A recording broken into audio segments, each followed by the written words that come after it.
রানাঘাটে মিঠুন চক্রবর্তীর সভায় তৃণমূল নেতা এবং রানাঘাটের প্রার্থী তথা গারস্থ হিংসা মামলায় অভিযুক্ত মুকুটমণি অধিকারীর স্ত্রী স্বস্তিকা ভুবনেশ্বরী বিজেপিতে যোগদান করলেন। পূর্বক্ষণ নিউজ, পূর্ব বর্ধমান। লিগালি রেজিস্ট্রি করা ওয়াইফ আমি স্বস্তিকা ভুবনেশ্বরী। ব্যাপারটা হচ্ছে গত বছর 28 মে 2023 উনি আমাকে রেজিস্ট্রি করে বিয়ে করেছেন। সপরিবারে ওনারা বারংবার 14-15 বার আমার বাড়িতে আমার দরজায় এসেছেন এবং বিয়ের এই সমস্ত উৎসাহ, রেজিস্ট্রি বিয়ের সমস্ত উৎসাহ মুকুটমণি অধিকারী নিজেরই ছিল, একদম নিজের থেকে। সেসব সমস্ত অবভিয়াসলি এফআইআর, তারপরে ক্যালকাটা হাইকোর্টের মাধ্যমে রিট পিটিশনের চার্জশিট সব জাস্টিসরা জানেন। ওনার পাঠানো টেক্সট মেসেজ, এবং আমি বিদেশে ছিলাম বাইরে, ওখানে বিদেশ থেকে আমি ডেনমার্কে ছিলাম, কোপেনহেগেনে। ওখান থেকে আমাকে জোর করে বারংবার মেসেজ পাঠিয়ে আনিয়ে চার্জ হিস্ট্রিতে তা প্রমাণিত হয়, যেগুলো অ্যানেক্স করা আছে হাইকোর্টের রিট পিটিশনে চার্জশিটে। তো ব্যাপারটা হচ্ছে যে আমাকে জোর করে আনিয়ে ওনারাই আমার দরজায় বারংবার আসে এই বিয়েটা করার জন্য। উনি বিয়ের ব্যাপারে মুকুটমণি অধিকারীরই মারাত্মক উৎসাহ ছিল এবং ওনার পরিবারের। তো তারপরে রেজিস্ট্রি ম্যারেজ হওয়ার পরে 28 মে 2023 উনি রেজিস্ট্রি ম্যারেজ হয়ে গেলেন এবং সেই যে চলে গেলেন ছেড়ে, সেই যে চলে গেলেন, বাস একেবারেই লাপাতা, বেপাত্তা। এবারে সেটাই তো আপনারা মুকুটমণি অধিকারী এবং তার পরিবার আমাকে এবং আমার মাকে, আমার তো বাবা নেই, ভাই বোনও নেই, আমি আর আমার মা একলাই, হ্যাঁ, তো আমাদেরকে পুরোপুরি ঠকিয়েছে।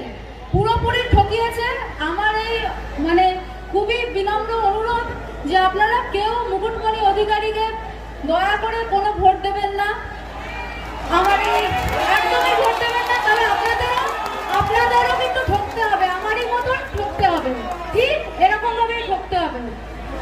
আর আপনারা আমাদের এই জনদরদি, মানব দরদি আমার এই আঙ্কেল জগন্নাথ সরকার আঙ্কেল, এনাকে বিপুল ভোটে পদ্মফুল চিহ্নে ভোট দিয়ে আপনারা বিপুল ভোটে জয়যুক্ত করুন, বিপুল ব্যবধানে।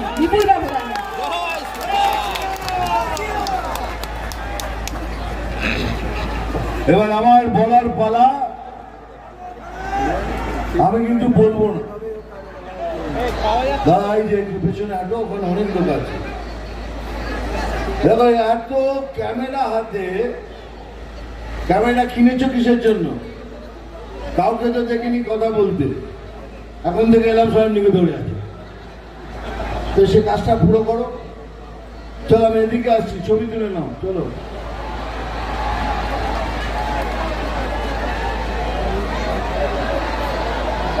ছবি তোল হয়ে গেছে, তোমরা তোলো, নাও তোমরা তুলে নাও।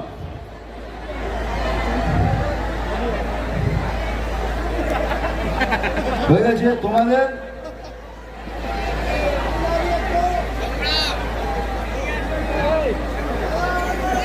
চলো তোমরা তোলো ছবি, হয়ে গেছে, তোমরা চলো, ঠিক আছে, তোমরা তোলো, যা পানি পড়ে যাও। এই ঠিক যখনই আমি স্টেজে উঠবো, আমার কানের কাছে ফুসফুস করে বলবে, দাদা চশমাটা খোলো, কিন্তু আমি খুলব না। তার কারণ একটাই, এই যে দাঁড়িয়ে দেখেছো নিচে, এরম গোছা গোছা ফুল নিয়ে আমার চোখে মেরেছে, আমার চোখ ফুলে গেছে, আর এই জন্য আমি চশমাটা পরি, চশমা খুলবো না। আমি জানি ভাই আমার চোখটা খুব সুন্দর, আমি জানি, আমার চোখ দেখার জন্য তো, আচ্ছা খুলে